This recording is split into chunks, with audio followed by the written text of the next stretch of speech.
International Society of Krishna Conscious from Detroit, Fisher Building, Fisher Mansion, sorry, Fisher Mansion. So welcome to the show, Nitya Krishnadas ji and Nitya Kishori Dasi ji. Thanks. Welcome to the show, SCube TV and SCube Radio. Thank you. Yeah. So, Nitya Krishnadas ji, can you help us out in understanding the history, a little bit of ISKCON, a little bit, and also the ISKCON in Detroit? And next, we can talk to you about how you got involved into this one. We can talk to the next question. Please go ahead, sir. Yes, thank you very much for this opportunity. So, the history of ISKCON is quite extraordinary, and it is really a mission that His Divine Grace A.C. Bhaktivedanta Swami Prabhupada. Prabhupada was born in Calcutta, and he was raised in a Vaishnava family worshiping the Supreme Lord Sri Krishna. And he learned the ancient Vedic wisdom that has been practiced in India for thousands of years. And under the instruction of his guru, Bhaktisiddhanta Saraswati Thakur, he began to bring this mission, this message to the English-speaking world. He was quite an erudite Sanskrit scholar, as well as very well versed in English, and so he was quite potent to be able to bring the two together. And so, he began preparing for this mission for over 20 years, starting in the mid-40s. Preparing by translating many of our ancient Sanskrit texts, the Bhagavad Gita, Srimad Bhagavatam, the Sri Upanishad, and many of our Shastra that had never been brought outside of our Sanskrit language. And so he did very detailed translations. And then in 1965, he left India and came to New York City. Really the complete opposite end of the world, if you can think from a spirituality standpoint. Clearly India being really a hub of the world in spirituality, and coming in New York City from very humble and meager beginnings, began to spread this message person to person, and really instructing this ancient science wisdom. And at that time in the 60s, there was the young generation was searching for answers. They were displeased with the era at that time of gross materialism and other aspects. And so Prabhupada began to preach about how to find higher happiness by this concept of simple living and high thinking. And so the young gentlemen and girls who often were on drugs and different types of intoxicants, and by taking to this Vedic wisdom, were able to come off of those in extraordinary ways and bring out such amazing qualities that we know that are very inherent in our Indian culture. And so Srila Prabhupada began in 1965 in New York, and by 1967 there was getting quite a large following, and from there it expanded to San Francisco, to LA, and then across to London.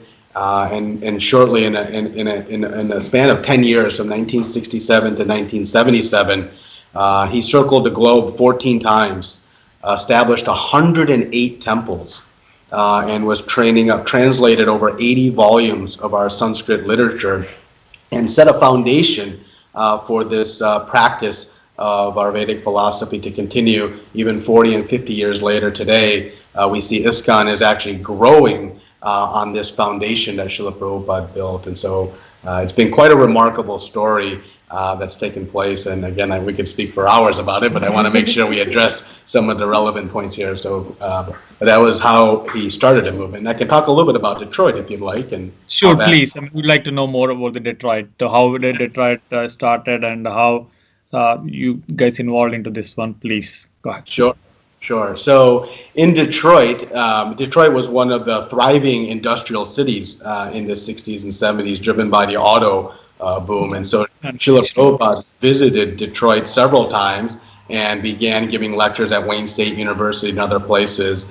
And he had quite a many followers. And one of his notable followers was the great-grandson of Henry Ford from the famous Ford Motor Company. The great-grandson was a wonderful devotee, following our Vedic philosophy, living a pure ahimsa life, living a very pious life, chanting the holy names of the Lord, and he was a disciple of Srila Prabhupada. So when Prabhupada came in 1976, They were, this was on his third or fourth visit, they were looking for different places to establish a temple. And they looked at several different buildings, and they came to the Fisher Mansion. Now, the Fisher Mansion has quite an extraordinary history. It was built in 1922 by Lawrence Fisher. What we see today, the car body, where the car is made up of doors, windows, all enclosed, he invented this system that is now used around the world. And so he built a very luxurious home. This home is filled with crafts from all over the world, European art, marble, some of the finest woods you cannot find anywhere today. It's an opulence actually unparalleled in the area. And so when Srila Prabhupada saw this very opulent building, he said this was a home meant for Krishna. The grand ballroom was such an exquisite room with 3 natural archways. And so they made an offer to purchase the building for $300,000. And this is in 1976, and Srila Prabhupada personally negotiated the purchase of the 108 temples. He did not personally negotiate many of them, but this is one of the few in the world that he personally came to acquire. And Alfred Ford and Lekha Shravanti, the daughter of Walter Reuther, who had founded the unions, they came together and put up the purchase price of $300,000, and that started the first temple in all of Michigan, and one of the first in the Midwest in 1976. They went through then and transformed the temple into a Vedic exhibition. So it's called the Bhaktivedanta Cultural Center. So still today, guests can come and see a very interactive multimedia experience showing the history of our Vedic philosophy. And there's a beautiful Vrindavan forest that's been depicted. And Srila Prabhupada wanted to make this a way to explain some of our ancient Vedic philosophies to everyone, whether you're following or not, but in a general way. And of course, today it remains a very active temple and a place of important worship following in the footsteps of Srila Prabhupada. So very nice. Thank you very much for the brief history of the ISKCON and also the ISKCON in Detroit. That's good to know about how ISKCON got into the Fisher Mansion in Detroit. Nitya Kishori Dasi ji, can you help us out in understanding the Namaste? In day-to-day activities, what kind of activities, I mean, like rituals or prayers will be happening or will be offering to the Lord Krishna at ISKCON temple? I know I heard about special things about the flower decoration of the Lord Krishna. So you can talk about the regular rituals and also about the decoration of the Lord Krishna with the flowers too, please. Definitely. Thank you so much.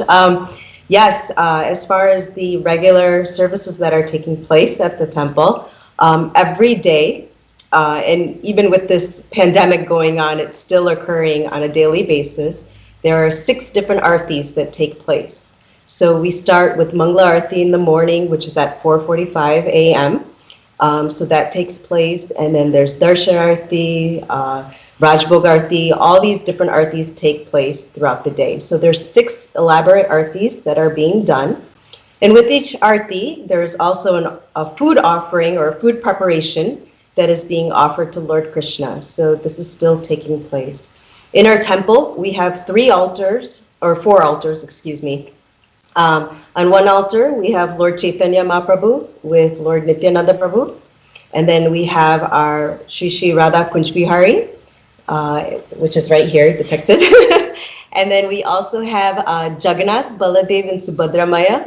So those of you who may be familiar with the Michigan Rath Yatra Festival that takes place every year in Novi, those are the actual deities that come from ISKCON Detroit to Novi to sit on the chariot in which everyone is welcome to pull.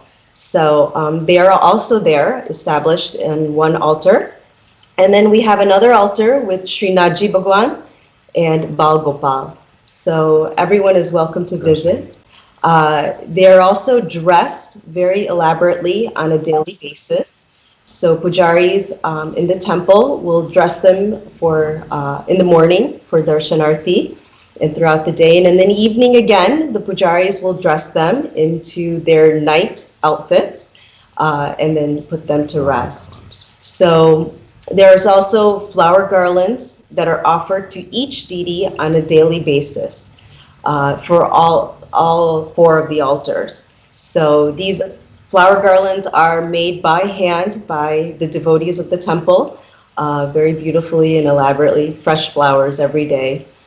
And so yes, food offerings, daily worship is being taken place. There's many activities that the temple participates in. There's festivals, many festivals that are done throughout the year. Right now we have on May 6th, this Wednesday, is Nrsingadev Chaturdasi that is coming up, which there'll be an online celebration for, starting at 6:30. Then we have Ram Navami, we celebrate Janmashtami, we celebrate many different festivals. Obviously, the Michigan Rath Yatra Festival, the Festival of Chariots, is one of our largest festivals. But yeah, there's so many different activities. Very nice. Yes. That's no, I mean, yeah, that's very nice. I mean, how is it affecting? I mean, do you do any special prayers during this COVID-19 pandemic? I mean, where you have a stay-home orders by the state, so not many people will be able to go out. I mean, let it be churches or temples, these kind of places where we cannot gather and do a congregation. So, how are you still getting connected with your devotees and also offer the services? What kind of services or prayers you're engaging them with, please? Yeah, just like we are using this technology, we can use technology to connect. And so our Vedic philosophy says, take the best of the world and use it in the service of Krishna. So today, all of the services that Nitya Kishore Dasi has just explained are continuing in full force. They are done by pujaris who are staying in the temple. So the temple is closed to the public, and we are adhering to all of the state regulations for the safety of everybody. But the services to the Supreme Lord have continued on uninterruptedly throughout this crisis, and not one offering or not one arti has been displaced by this, because this is the Supreme Lord at the end of the day. So we have continued on with the services. In terms of the connecting with the devotees, we are using technology, Zoom technology and others, to have many programs, and maybe you can speak about all the programs that are happening during the week. Yes. So we have various classes that are taking place. So we have Bhagavad Gita classes, Srimad Bhagavatam classes. Those are happening regularly throughout the week. They're happening on our ISKCON Detroit Facebook page. So anyone who wishes to participate, the general public is more than welcome to come and visit our Facebook to hear any of those lectures. We also have times in the day where reading is being taken place, so reading of these Vedic philosophy and the knowledge. So it's almost as a book club now. So anyone who wants to join our book club is also welcome, where we read these Vedic books. And then we have chanting that is done every morning. So those who wish to pray and to chant, we start at 4:30 in the morning and goes till 8 a.m. They're more than welcome to do that. And we have many children programs, actually, because now with the schools being closed, many of the kids are home and need some activity. So we have Wednesday Kids Sangha, where the children will come and we'll read stories about different pastimes of Lord Krishna and so forth. So we'll read about that. We'll do different activities and projects. We also have a Sunday school program, which takes place obviously every Sunday at 5 o'clock, where the kids learn about Bhagavad Gita, Srimad Bhagavatam, and many different of our Vedic texts. So these programs are still continuing on Zoom, and if anyone wants to join, they're more than welcome to. Very nice. I read something about japa timings. Morning 4:30 to 8 o'clock looks like. You guys get up so early and then do the japam in the morning. Can you tell us something about that, please? Yeah. We know, particularly in this time, that finding peace of mind is always a challenge in the turmoil and the turbulence of the external world. The means to finding happiness is by being able to control the mind and soothe the heart. And so this mantra meditation is a proven process that goes back to Satyuga and prior yugas, where great rishis have taken the process of chanting, and Chaitanya Mahaprabhu, who 500 years ago appeared to establish the power of chanting. And so we see all over the world people are taking to this process. It's a very simple yet highly effective process for calming the mind, bringing about a sense of peace, and also purifying our consciousness. So people join from different parts. Some people join for just 10 minutes, and you're most welcome. To some stay for an hour or two. And it's this chanting of the mantra Hare Krishna, Krishna Krishna, Hare Hare, Hare Rama, Rama Rama, Hare Hare. And everyone chants at their own pace, at their own comfort level. And we have kids joining to very elderly seniors. And it takes place even before this COVID-19 and also will continue after. But particularly during this time, we're seeing quite a few people joining and taking the shelter of the holy names. And I always say, try it for 30 days. You won't be disappointed. It is really a remarkable experience. So. Very nice. And you also mentioned that about Bhagavad Gita and Bhagavatam classes. Do you have the kids practice chanting the Bhagavad Gita, or just somebody will read it and then you explain the meaning of the Bhagavad Gita? How does the Bhagavad Gita classes for the kids work like? Sorry. Yeah, you can talk about the kids and I'll talk about the adults. There are two sets of classes. Yes, so for the children, what we do is they do learn the actual verse in Sanskrit, and then they will learn what the translation is. And then we, the teachers, will explain the meaning behind it. We might tell stories that are related to the verse. We might do projects or arts and crafts that are related to the verse to better their understanding. We have age ranges between 3 years old all the way to those that are in high school. So at different ages, they have a different level of understanding. So we teach according to what they can understand. But the kids are unbelievable. Even at the age of 3, 4, they can recite different shlokas from Bhagavad Gita and Srimad Bhagavatam. But yes, we do teach that. Very nice. And we actually annually we have a Bhagavad Gita shloka competition that takes place in December around Gita Jayanti Day. And that competition, what's extraordinary about it is the kids memorize verses, quite a number of verses, but they also memorize and learn the meaning and the purport of those verses. So it's not just memorization, but it's also understanding. Because the Bhagavad Gita is a set of principles that are meant to be applied in daily life. They teach us how to make good decisions. And so reading the verses is very helpful. Understanding how to apply them actually brings about a wonderful change in our life. So we also teach it for the adults as well, where we discuss the verses and we discuss how it can be applied practically in today's situation, in whatever situation we're all in. And the beauty of the Bhagavad Gita is it applies to anyone, young, old, rich, poor, whether we're in family life or not. It applies to everyone universally. And so we talk about how to apply that, and that's what makes it really beautiful.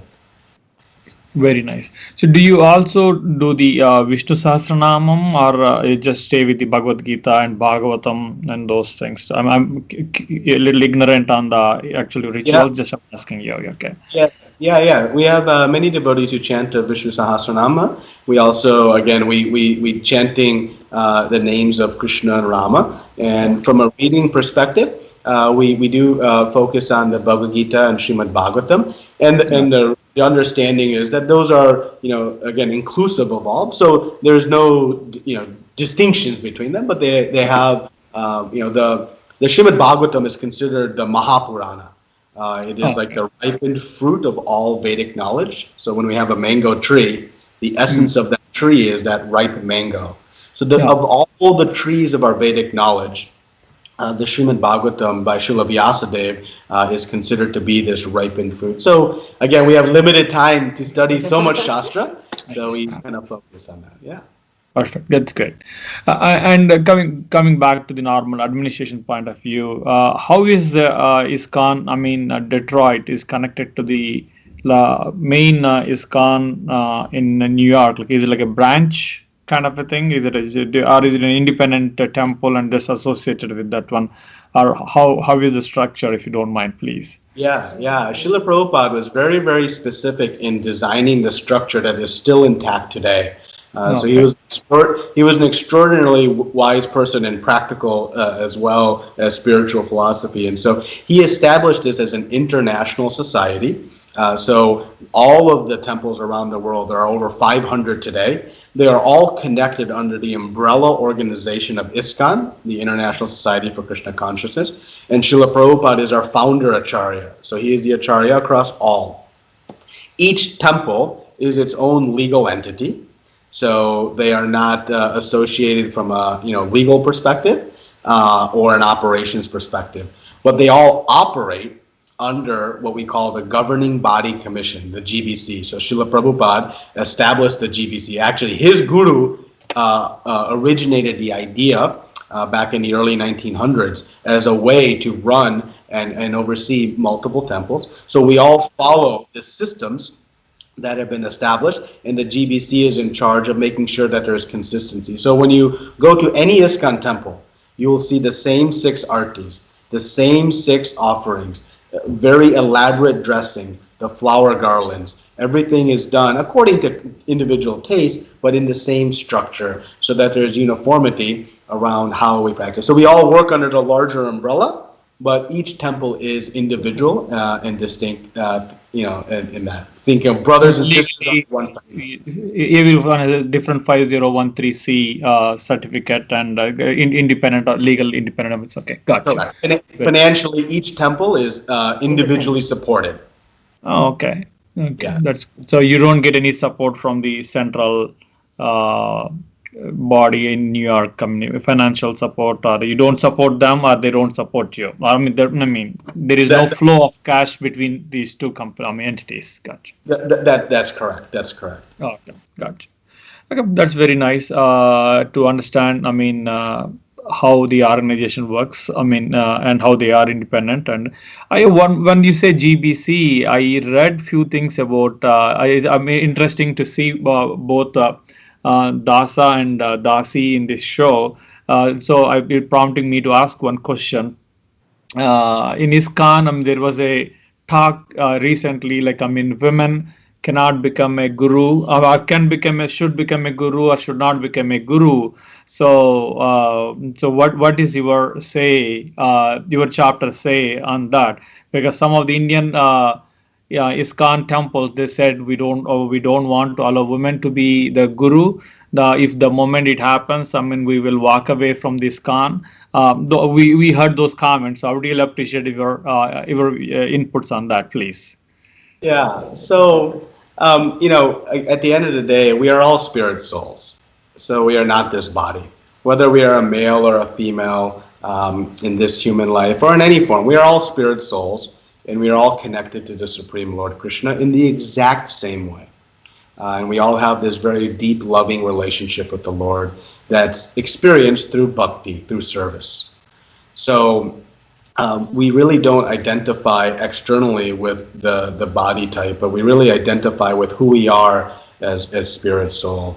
And Srila Prabhupada, was truly, I'd say, revolutionary and in providing the opportunity, again, independent of gender, to render extraordinary services. We have in our temples both male and female pujaris who are offering arti, who are dressing the deities, who are giving classes on Shastra, and performing all various types of services, not based on gender, but based on qualification. What is the level of purity in the heart that allows one to speak? So we don't, really focus so heavily on this, and we're trying to, as a society, we have become so divisive based on these external circumstances, the male, female, black, white, dark, light, and all of these. But 100 years ago, were we male or female?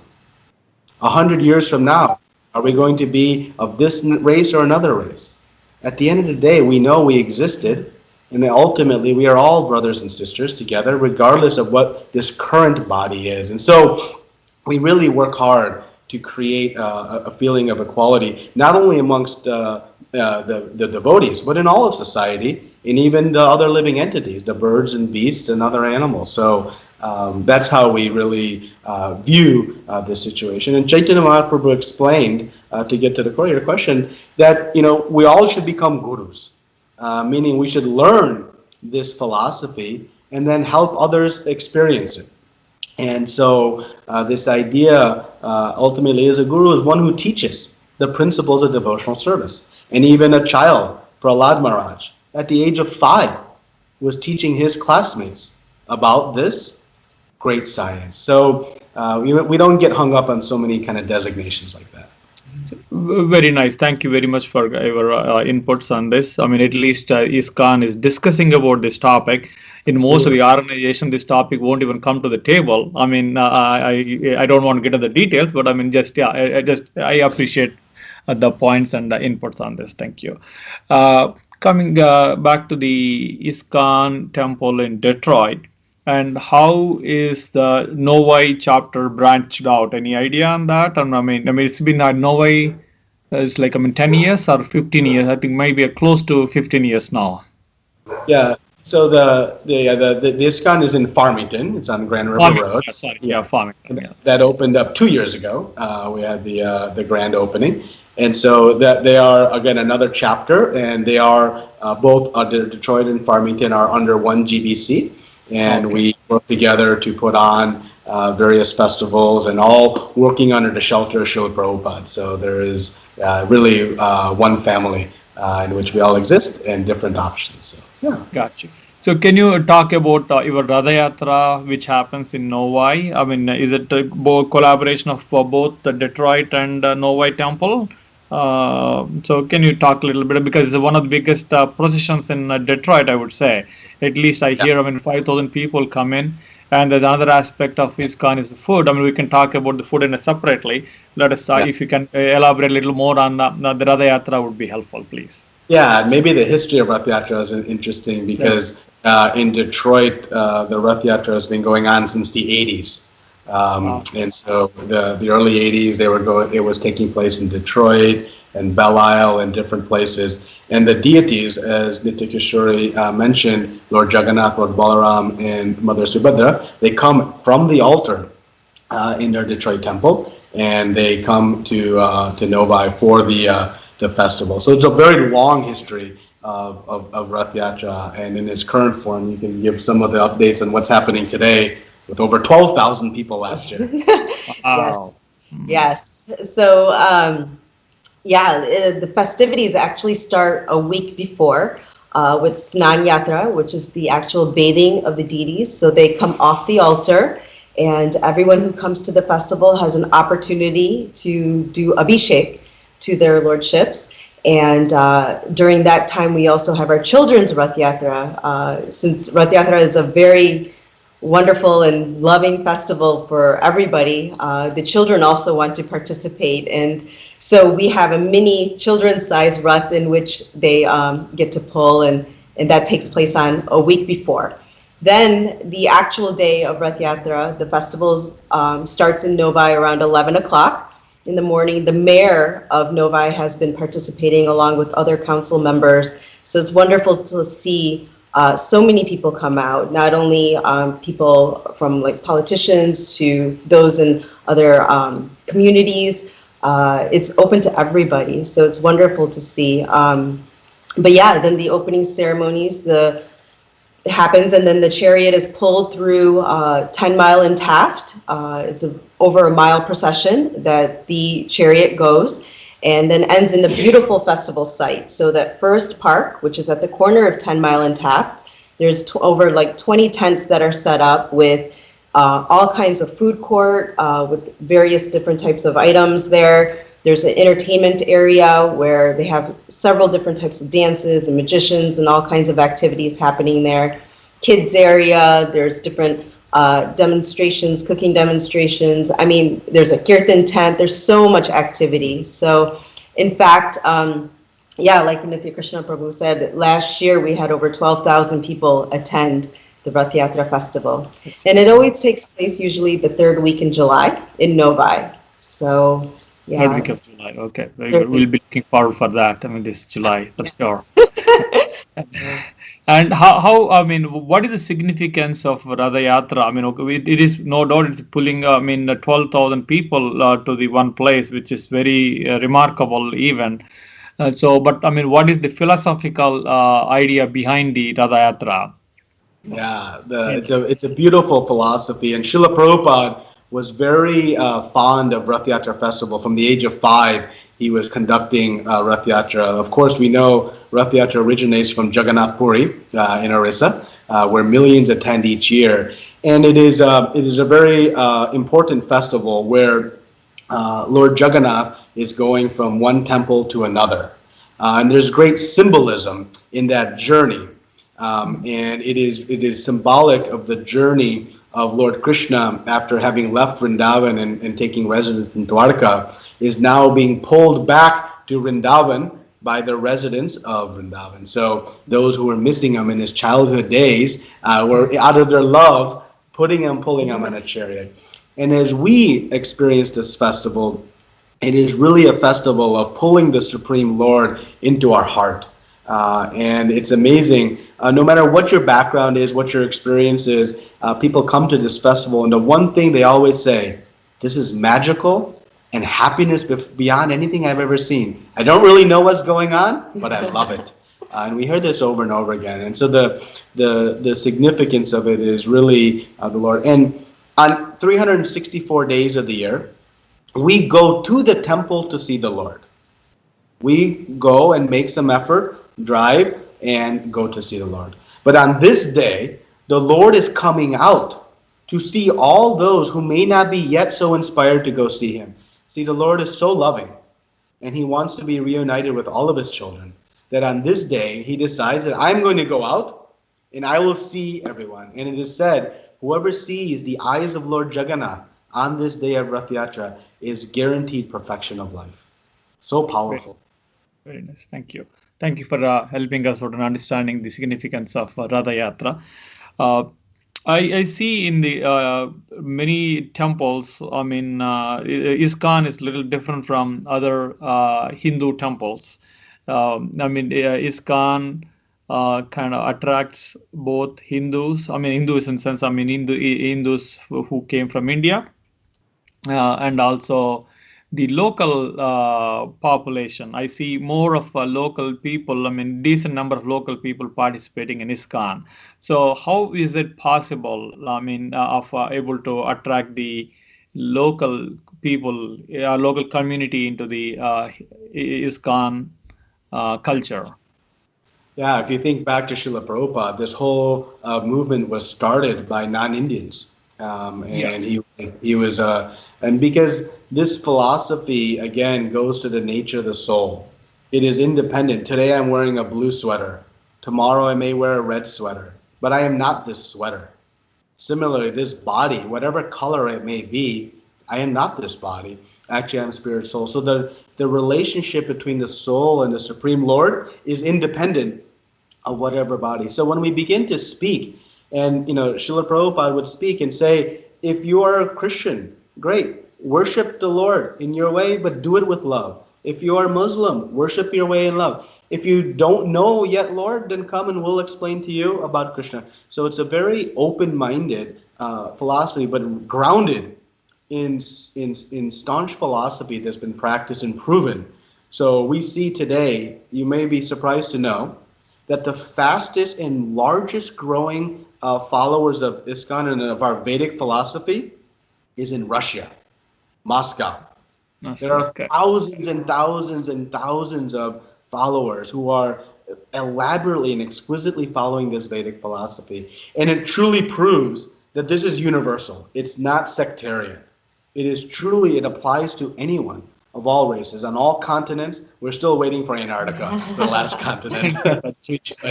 But yeah, that's really what we see. And again, we invite and welcome all to participate and enjoy this very wonderful and sweet process together.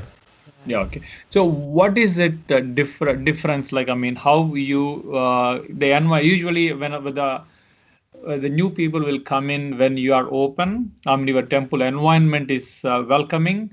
Then only the people will. When they come in, you make them belong to your team. That's when, I mean, they will be they will feel comfortable when they come in. They feel comfortable and they stay there. I mean, so is there any difference? I mean, which ISKCON is following compared to the other Indian temples? Let us say if I go to the Tibetan temple, they also, I see the similar pattern. Like, I mean, they also attract mostly the Westerners into their culture and teach them their Tibetan Buddhism or Tibetan traditions. Just like that, I mean, ISKCON is also doing the same thing. Whereas Hindu temples are little different. In Hindu temple, we see 90% of only Hindus coming from India.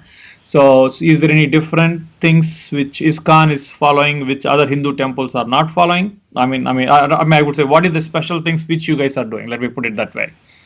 Yeah, I think again, I'll comment on what Srila Prabhupada established for all of us, which is to follow our Shastra in strict accordance. There is no compromise, there is no deviations, there is no settling, but to follow, and that's why he presented the Bhagavad Gita as it is. The potency of this message comes from the Supreme Lord. The gurus in succession are like postmen. They deliver the message of God, but they don't write the message. And so when this message is transmitted uninterrupted as it is from the Supreme Lord, Krishna says, Evam parampara praptam imam rajoso viduhu sakala nehamata yoga nashta parantapa. He says in the Bhagavad Gita that this knowledge should be received this way. When it is presented that way, it is a profound and powerful effect, right? And so just like anything, when it is undiluted, its potency increases. So what we see when the heart is transformed, regardless of where we come from, it means that the message is coming directly from the Supreme Lord. So Srila Prabhupada did not compromise in that at all. When he came to New York City, there were some other yogis and swamis there. And they told him, Prabhupada, if you want to connect with these people, you'll have to start eating with a fork and knife. You'll have to wear jackets, and you'll have to wear leather shoes and these things. And he said, I'll not compromise. I'm going to present this philosophy as it is. And because it's presented as it is, it will capture the hearts. And so Srila Prabhupada established this from the very early days. And we see that today, that the principles are being followed. And that's why we see, regardless of where you come in, people come to our temples. Some of them are just curious, and we'll meet them and explain and settle their curiosity. Some are truly looking for some practical way to improve their life. So we'll explain to them. It's not a one-size-fits-all. Based on your desire and experiencing the temple, we look to give you an experience that meets your desires. But at the end of the day, there's such a philosophical depth to what Srila Prabhupada gave us that we can answer questions that haunt people and that give people doubts about spirituality. And I think that's what makes it so attractive to so many people, is the depth of answers. Not our own ideas, but depth of answers from Shastra, from Scripture. And that's what gives the legitimacy to what's happening. Very nice. Thank you very much for the information. And whenever we go to an ISKCON temple, we see a peaceful environment and a beautifully decorated Lord Krishna's idol, and also all the paintings across the wall, along the, on the walls, and also a very attractive smell coming from the kitchen. And that kind of, especially the puri bhaji, that's standard. Yes, standard prasad. Especially Wheeling, I go there. I don't want to miss the puri bhaji from the ISKCON temple Wheeling. So, what is the importance of the food prasadam in this ISKCON temple, and how is it made at each and every center? Help us out in understanding how you guys do it, and how is it has become part of ISKCON's offerings.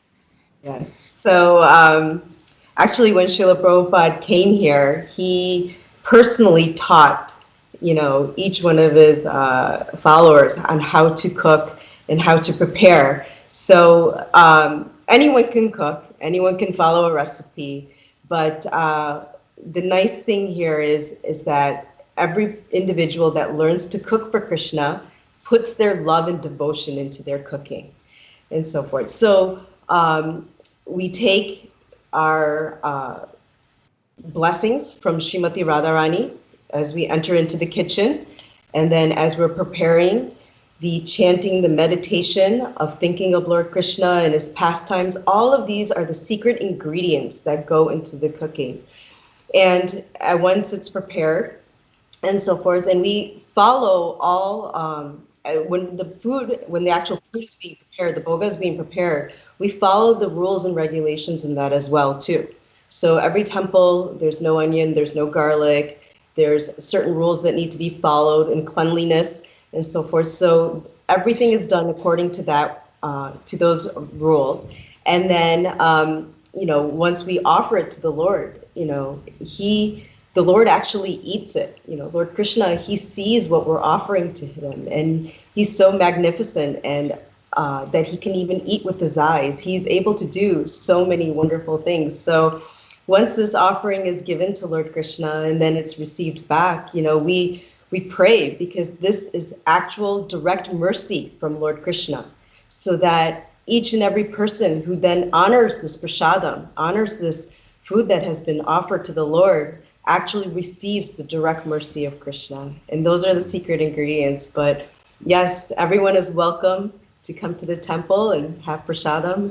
Yeah, and Srila Prabhupada was very, one of the foundational principles of ISKCON was for the Food for Life program.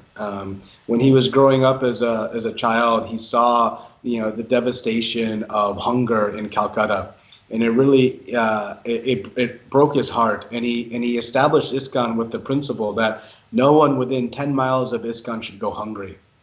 And so extraordinary efforts for over 4 decades have been put forth in distributing prasad to those in need. And it is a great effort, and we see today around the world, and particularly in India, millions of meals have been distributed in just 3 weeks to support the relief efforts of COVID-19. Many of our workers are not able to be employed, and so ISKCON has done an extraordinary effort, mobilizing thousands of devotees to distribute free prasad to those in need. And it really lies at the heart of Srila Prabhupada's desire that he said anyone who comes to the temple should have darshan of the deities, have a nice experience, and leave with some prasad. And prasad for us means a meal, not just a couple It's not of like a small amount. I agree. Yes. Prasad for us means puri bhaji, rice dal.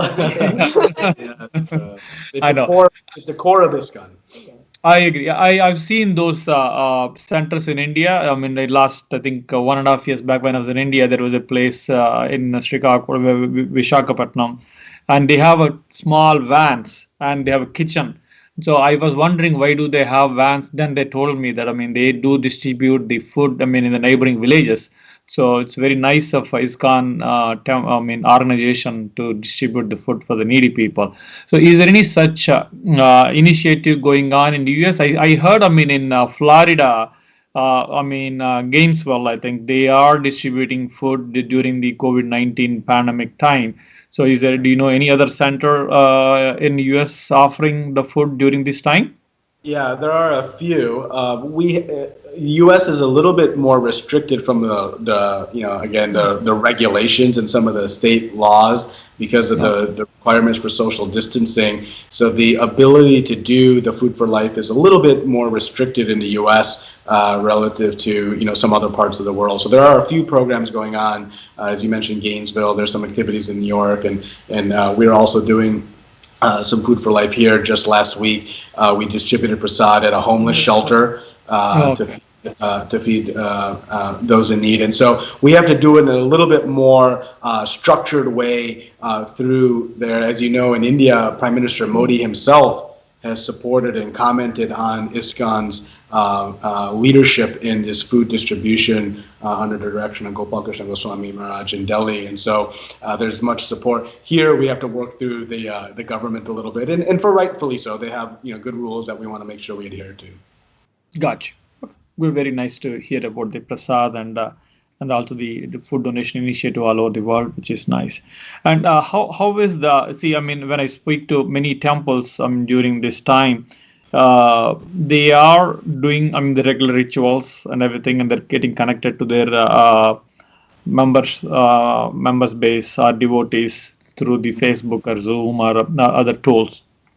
Uh, but at the same time, it is there is a toll on their financial strength right now. So I mean, they are going through a little bit of stressful times financially. So how is ISKCON Detroit facing that financial stress? Is it, are you guys okay, or are you able to pull along, or how, what's going on in the ISKCON Temple Detroit, please?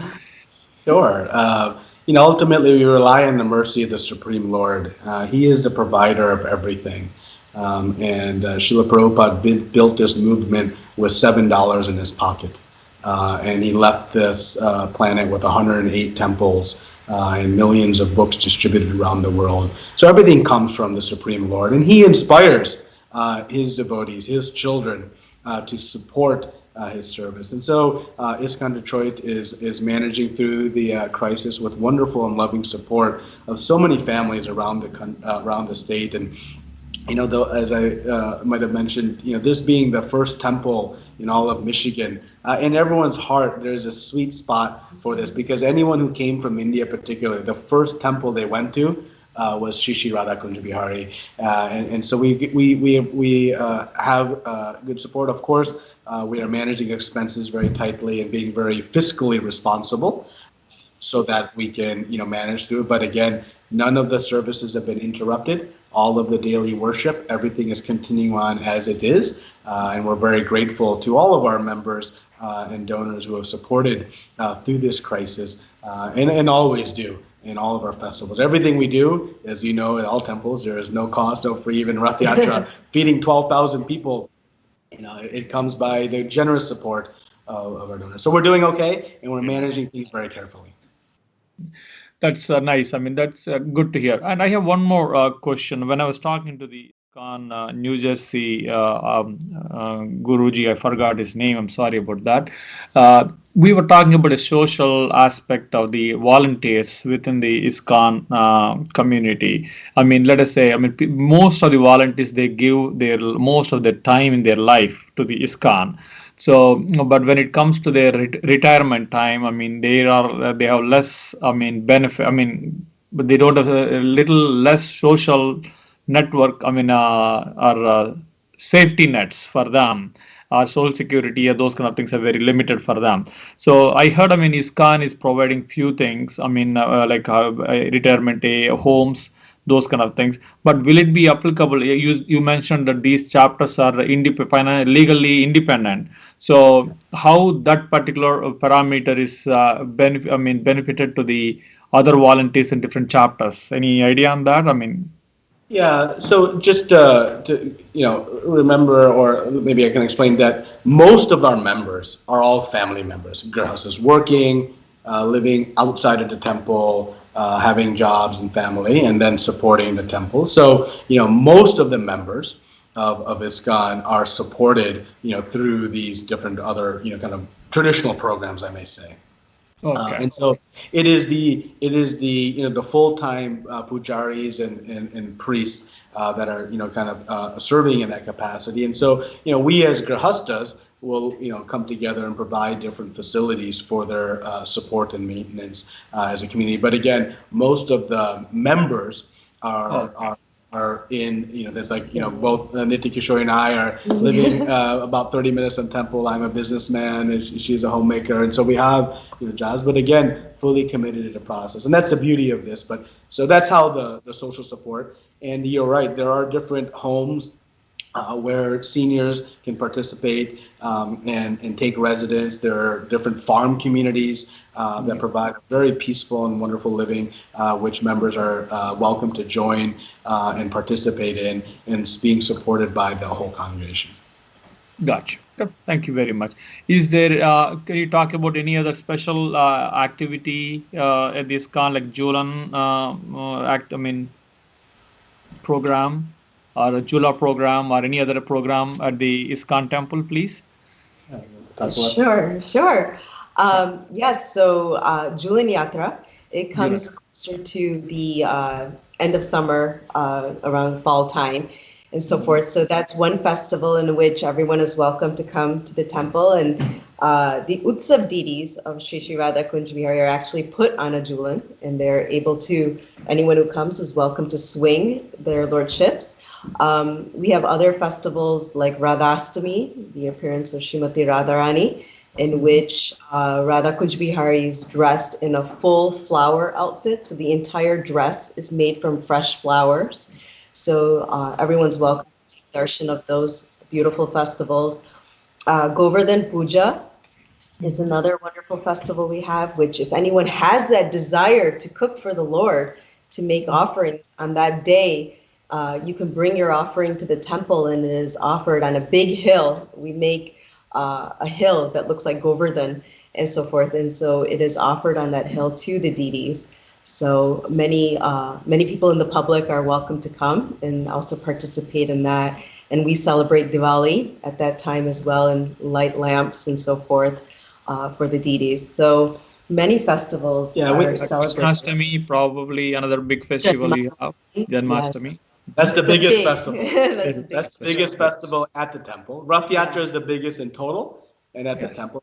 And we have about 15 major festivals that we celebrate, so a little over one per month.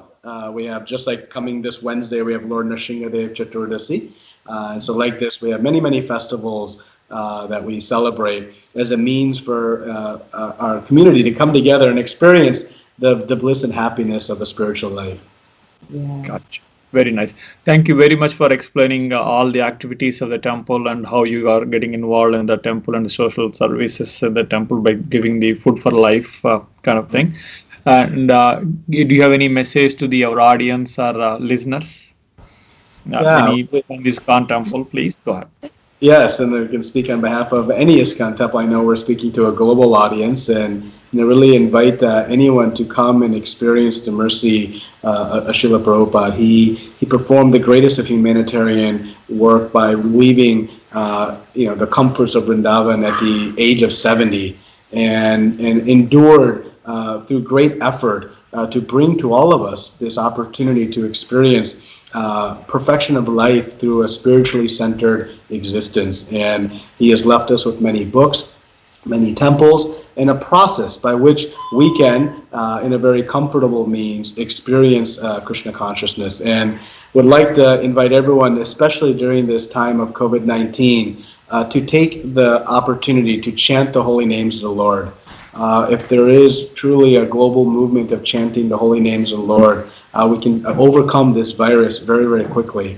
And so by chanting Hare Krishna, Krishna Krishna, Hare Hare, Hare Rama, Rama Rama, Hare Hare.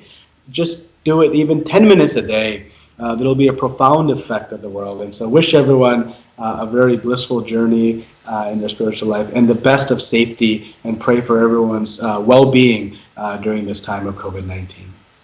Thank you very much, both of you. Go ahead. You want to say something? I was saying, if anyone is in Detroit or would like to visit the ISKCON temple in Detroit, they do tours after, this pandemic is over. They do tours every Sunday, so starting at 4:00.